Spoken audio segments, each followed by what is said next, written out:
Morning everyone. Class 11th। आज हम accounting equation में कुछ नए क्वेश्चंस करने के लिए फॉर्मूलाज सीखते हैं। आइए, एक बेसिक फॉर्मूला आप जानते हैं, assets is equal two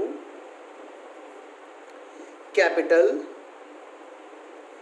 plus liabilities. ये वाला फॉर्मूला आप अच्छी तरह से जानते हैं। लायबिलिटीज को हम यहाँ आउटसाइड लायबिलिटीज भी कह सकते हैं। लायबिलिटीज़ को आउटसाइड लायबिलिटीज़ भी कहा जा सकता है, क्योंकि कैपिटल क्या होती है, इनसाइड लायबिलिटी। इसी तरह यदि आपको यहाँ पर कैपिटल कैलकुलेट करनी है तो उसे क्या करना पड़ेगा, असेट्स, उसके लिए आपको असेट्स माइनस लायबिलिटीज़ करना पड़ेगा। ठीक है। एक फॉर्मूला है कि यदि आपको बिजनेस का प्रॉफिट निकालना है तो कैसे निकालेंगे। उसके लिए आप क्या करें, क्लोजिंग कैपिटल में से ओपनिंग कैपिटल को माइनस कर दें तो आपका प्रॉफिट कैलकुलेट हो जाएगा। अब सर ये क्लोजिंग कैपिटल क्या है बेटा, क्लोजिंग कैपिटल है last date of the year को जो कैपिटल है, मतलब कि यदि 31 मार्च 2020 को आपका ईयर बंद हो रहा है एक साल, तो ये, और ओपनिंग कैपिटल फर्स्ट डेट को, फर्स्ट डेट, ये ईयर कब शुरू हुआ होगा, ये शुरू होगा 1 अप्रैल 2019। तो 1 अप्रैल 2019 को जो कैपिटल थी, यदि उसमें से उसको 31 मार्च 2020 की कैपिटल से माइनस कर दे तो हमारा प्रॉफिट पता चल जाएगा। ठीक है। ये बहुत ही आसान तरीका है अपना प्रॉफिट निकालने का। ओके। इसी तरह एक नया फॉर्मूला बन सकता है प्रॉफिट का ही। Profit is equal to closing capital minus opening capital. यदि क्वेश्चन में एडिशनल कैपिटल भी दी हो, बिजनेसमैन बिजनेस के बीच में कुछ एडिशनल कैपिटल भी लगाता है, तो उसमें क्या करेंगे हम, माइनस एडिशनल कैपिटल, उस एडिशनल कैपिटल को भी हम माइनस कर देंगे। ठीक है। और उसने बिजनेस में से कुछ ड्राइंग्स करी हो, ड्राइंग्स का आपको पता है पर्सनल पर्पस के लिए कुछ पैसे निकाले हो, कुछ सामान निकाल के ले गया हो, तो उन ड्राइंग्स को हम प्लस कर देंगे। तो प्रॉफिट निकालने के लिए हम क्या करेंगे, closing capital minus opening capital minus additional capital plus drawings. यदि ये दोनों चीज़ें भी क्वेश्चन में गिवन है तो ये वाला फॉर्मूला हम यूज़ करेंगे। ओके। चलिए, इन्हीं के बेसिस पर हम कुछ क्वेश्चंस देखते हैं। हमारे सामने कुछ क्वेश्चंस हैं, ये रहे वो क्वेश्चन। ठीक है। ये देखिए question number 11। A commenced his cloth business on 1 अप्रैल 2011। ए ने अपना क्लोथ बिजनेस 1 अप्रैल 11 को स्टार्ट करा with a capital of 3 lakh, और कैपिटल कितनी लगाई ईयर के बिगनिंग में, 3 lakh. On 31 March 2012 his assets were 5 lakh, और जब ईयर एंड हुआ तो उसकी एसेट्स कितनी होगी, 5 लाख, एंड लाइबिलिटीज 1 लाख, और लाइबिलिटीज 1 लाख। तो आपको उसकी क्लोजिंग कैपिटल और प्रॉफिट निकालनी है। अभी अभी आपने फॉर्मूलाज पढ़े हैं, क्या पढ़े हैं, assets is equal to capital plus liabilities, capital is equal to assets minus liabilities. यही वाला फॉर्मूलाज यहाँ पर यूज होंगे।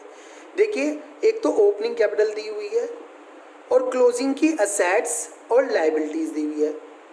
ऑन 31 मार्च 2012 उसकी एसेट्स 5 लाख है एंड लाइबिलिटीज 1 लाख है। तो क्लोजिंग की कैपिटल दी हुई है, नहीं दी हुई है, क्लोजिंग की कैपिटल निकाल लेते हैं क्वेश्चन नंबर के लिए।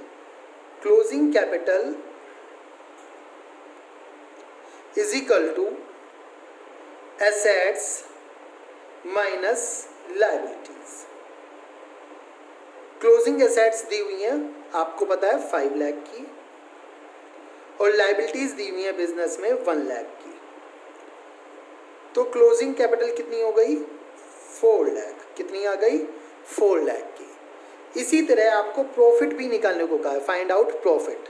तो प्रॉफिट्स कैसे निकलेंगे, profits is equal to closing capital minus opening capital.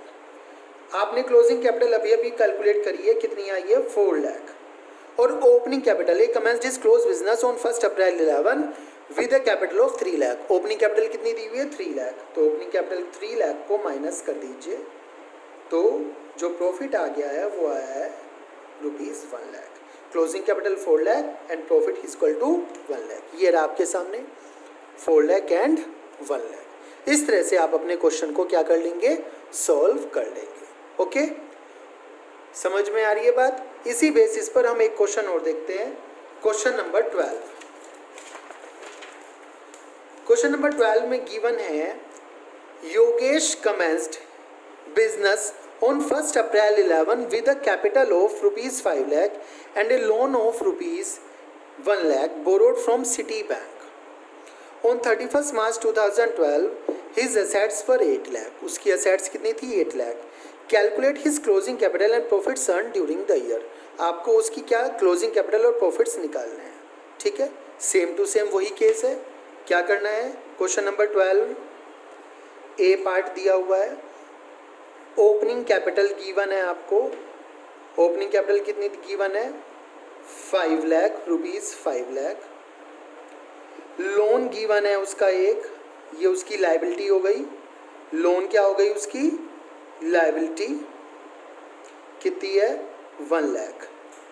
On 31 March 2012 assets कितनी है? क्लोजिंग असेट्स दी हुई है कितनी? रुपीज़ 8 लाख। आपको क्या करना है? क्लोजिंग कैपिटल निकालनी है। क्लोजिंग कैपिटल के लिए आप क्या करेंगे? क्लोजिंग जो असेट्स हैं उसमें से लायबिलिटी माइनस कर देंगे। क्या माइनस कर देंगे? लायबिलिटी। तो क्लोजिंग असेट्स कितनी है? 8 लाख। और लायबिलिटी कितनी है लोन की?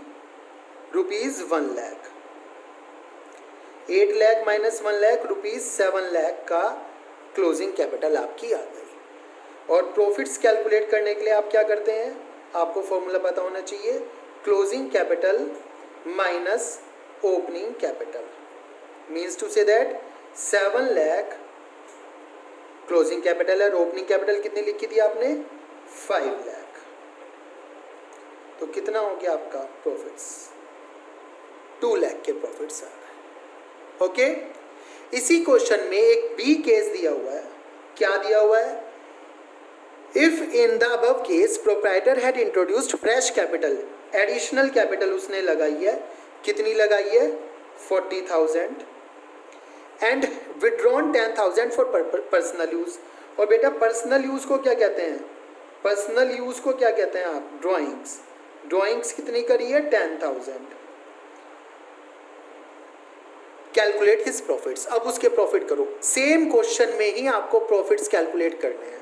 तो प्रॉफिट्स निकालने के लिए आपको फॉर्मूला बताया था, closing capital minus opening capital minus additional capital plus drawings. Okay. Closing capital कितनी दी हुई है? 7 lakh minus opening capital 5 lakh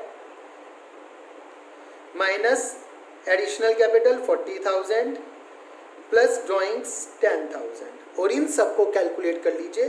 calculate करके आपका आंसर आ गया 1,70,000। इस तरह से क्या करेंगे आप? प्रॉफिट्स को कैलकुलेट करेंगे।